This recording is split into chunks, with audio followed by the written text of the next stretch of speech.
Hello. Welcome. How did you even get in? Well, that doesn't really matter. You've made it this far already, so save your energy and don't bother answering. I'm sure the answer will be your unquenchable thirst for useless knowledge and nonsensical factoids. Understandable. This yearning has driven many before you to greatness, and it shall continue that way into the foreseeable future. Come, there's much to show you and much to learn. I'm sure you've been wondering, what is a dungeon? I'm so glad you've asked. You see, I've been diving deep into dungeon exploration of sorts myself, not physically spelunking, no, I'm far too delicate for such feats. No, my knowledge-starved compatriot, I have been delving into the deep depths of my labyrinthine mind, which is much like a grand dungeon. Many horrors await those brave or foolish enough to enter. Now, dungeons. Yes. The first dungeon was actually built by the Lord Fantasius von Leonard IV of Solus in the realm of Daragon. Originally meant to be a basement, it expanded and became a dungeon, which means there is a clear distinction between a basement and a dungeon. If you were to keep a monster with a treasure chest in a one-room basement, it would be considered a dangerous basement and absolutely nothing more. Interestingly, once Lord Fantasius expanded his dangerous basement into a two-room dangerous basement, connected by a door that only opens once the puzzle in the room is solved, his dangerous basement immediately became a dungeon. How do you define a dungeon, you ask? Well, that's easy. A dungeon is any enclosed space that is more than one room, houses some sort of treasure, and harbors threats to the interloper physically, mentally, spiritually, or on the off chance, all three. Now, interestingly, a dungeon can also be a sort of holding cell for criminals or those deemed worthy of bondage. But not that kind of bondage. This is a library, after all. Now, those dungeons aren't the dungeons we're concerned about. Those dungeons harbor no dragons, except for when they do, and then it becomes a potential dungeon. Not just a regular dungeon. You may encounter a dungeon with a regular dungeon theme to it, but make no mistake. A true dungeon and a run-of-the-mill dungeon are quite different, my friend. Quite different indeed. When you're as learned and scholarly as I, you can quite easily tell the difference between subtle things such as a proper dungeon and a dungeon, but I don't expect such feats of mental acuity from junior scholars such as yourself, and I mean no offense. I do apologize if it came across that way, I'm sorry indeed. You see, my mind is like a dungeon in and of itself. All of the accumulated wealth of knowledge from my time studying at the great library is like the hoards of gold and gems a team of intrepid adventurers might find while spelunking the depths. Yes, I'm sure you're wondering, illustrious Izzy, you allude to treasure, gold, and riches far beyond my wildest dreams. What's the catch?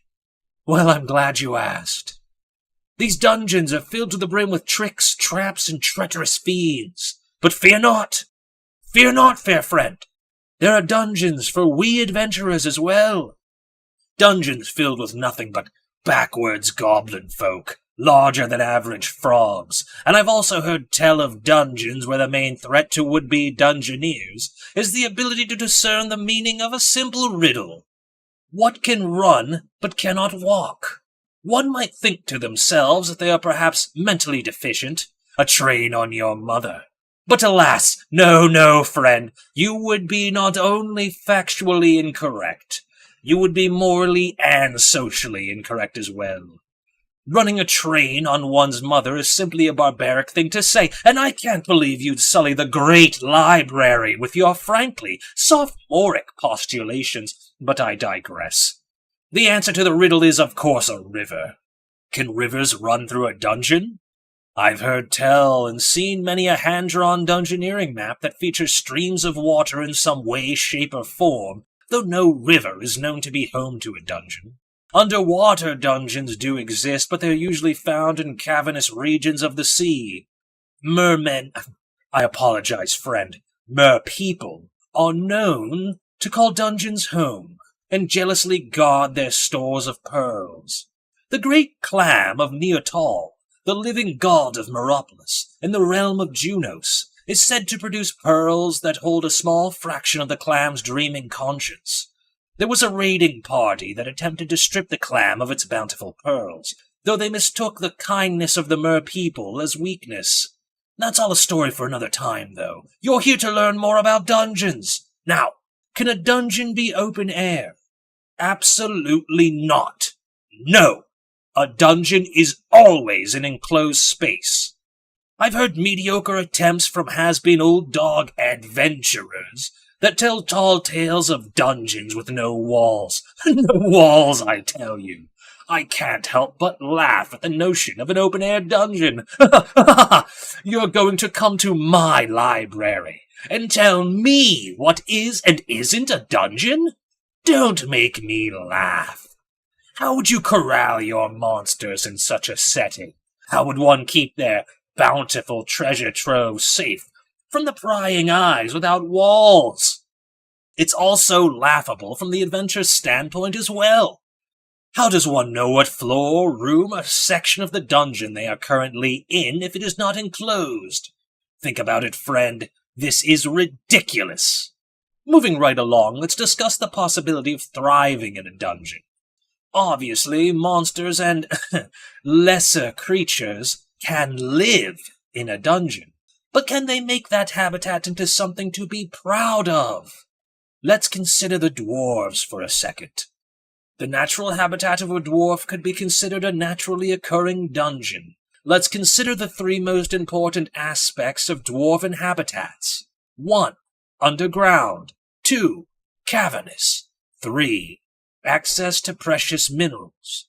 And what are the three most important aspects of a dungeon? 1. Enclosed space. 2.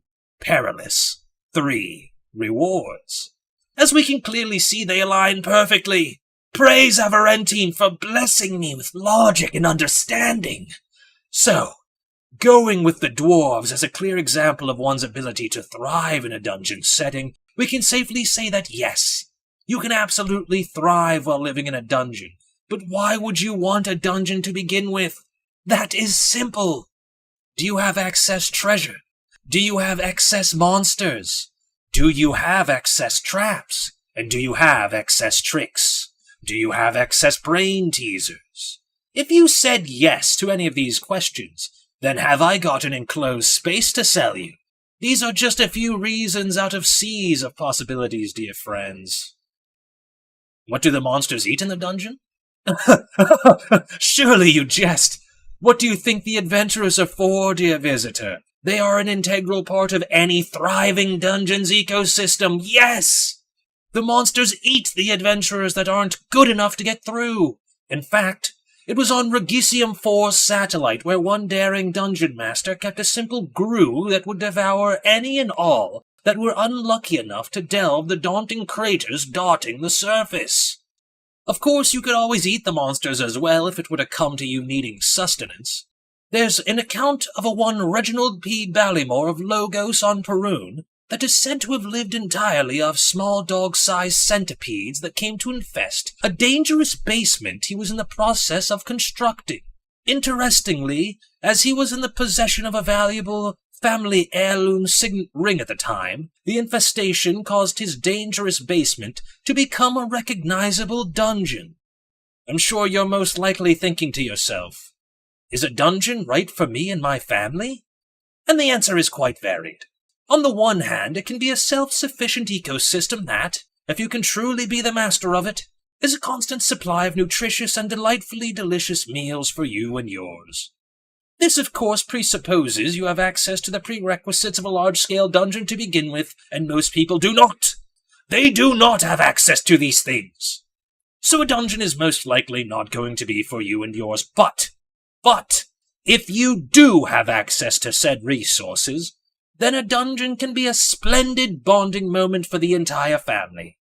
The color-coordinated corridors of Konzun happens to be one such familial pet project spanning generations of contributors alone. Why, that dungeon may be one of the largest known dungeons of the many worlds. How big is big, though? Who is to say? Dear friend, it's not the size of the dungeon, but the motion of the proverbial ocean. How does it feel to move around in the dungeon? That's what a true adventurer, nay, a dungeon maniac, a dungeonac would ask instead. Yes, friend, size is nothing but a number at the end of the day. And those of us with smaller dungeons shouldn't feel embarrassed or less than because of it. It's how you use your dungeon that you are given that truly counts. A good dungeon fills the adventurer with a burst of white-hot adrenaline at the mere thought of spelunking the D. Apologies, friend. I refer to dungeons as the D when I get filled with Averentine zest for knowledge, which I have provided to you on a grand scale matched by no other in this plane of existence or any other connecting planes to this library. All planes are connecting flights to the grand Library of Averentine, my friend, and sadly your plane is calling you back now. Go on, get out of the library. You've gained enough knowledge for one day. Go! I must rest now, and when you come back next I'll be ready to teach you about dragons. Lost in Lore is brought to you by the ever-present yet silent monolithic conglomerate known as the League of Librarians, or LOL for short. A little LOL goes a long way. An Ajem production original.